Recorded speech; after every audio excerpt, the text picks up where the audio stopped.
Ja estem ací de nou. Avui anem a explicar què són els determinants i els tipus que hi ha. Bé, els determinants són paraules que van davant del substantiu i que concreten més el seu significat.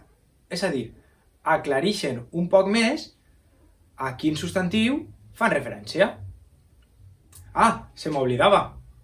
El determinant ha de concordar en gènere i nombre amb el substantiu al que acompanyen.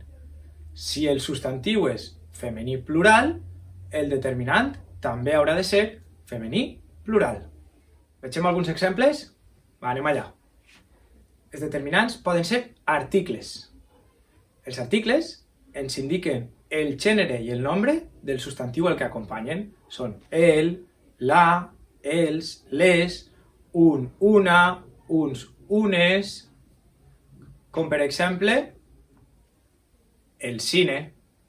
Ai, quins temps aquells, en els que podíem juntar-nos molta gent, sense una mascareta. Mira, un article, una mascareta. L'article una està indicant-nos que mascareta és un substantiu com femení i singular. Tranquils, que tot això també passarà i com totes les pel·lícules, tot acaba. Després, els determinants també poden ser demostratius, quan indiquen distància. O sigui, si està a prop, si està a mitja distància o en canvi està lluny. Per exemple, aquest Among Us, que per cert m'acaba de fer un poc de publicitat ahí de bades, o en canvi aquells Among Us que estan ballant dalt la taula. Aquest, el determinant demostratiu aquest, indicava que estava a prop i el determinant demostratiu aquells indica que estan lluny. Vegeu la diferència? Molt bé, seguim. Val, per últim, també tenim els determinants possessius, que com el seu nom ja indica, indiquen a qui pertany el substantiu al que acompanyen, o sigui, indiquen possessió, com per exemple el meu cotxe, la nostra escola o els vostres mestres.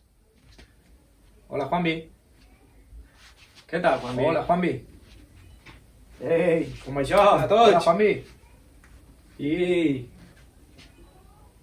Val, ara anem a fer alguns exemples, a veure si sabeu de quin tipus de determinant es tracta cadascun. Anem en el primer. Aquell personatge és Son Goku. Vale, el determinant està clar, no? El substantiu és personatge i el determinant aquell. Quin tipus de determinant és? Recordeu que estan els articles, els demostratius i els possessius. Indica possessió? No. Ens està indicant si és masculí, femení, singular o plural? Jo crec que tampoc. Ens està indicant la distància. Per tant, és un determinant demostratiu. Segur que ho heu fet genial. Anem en el següent. En l'oració el seu gat toca el piano, el determinant seria seu, val? El substantiu al que acompanya és gat. Per tant, ahí, seu, què està indicant-nos? Quin tipus de determinant és? Ens indica de qui és el gat? Sí, seu. Per tant, indicarà possessió. És un determinant possessiu. Molt bé, seguim en l'últim exemple. Anem a veure. Tenim l'oració una serp perillosa. Ahí, el substantiu és serp, val? I la paraula que va davant és el determinant, o sigui, una. I una ens està indicant possessió de qui és la serp? No. Ens indica la distància respecte al que parla de la serp? Tampoc. Per tant, si no és possessiu i no és demostratiu, serà un article, perquè ens indica que el substantiu serp és un substantiu femení i singular. Sí? Ho enteneu? Perfecte. Ho deixem així i ens veiem en el pròxim vídeo. Adeu!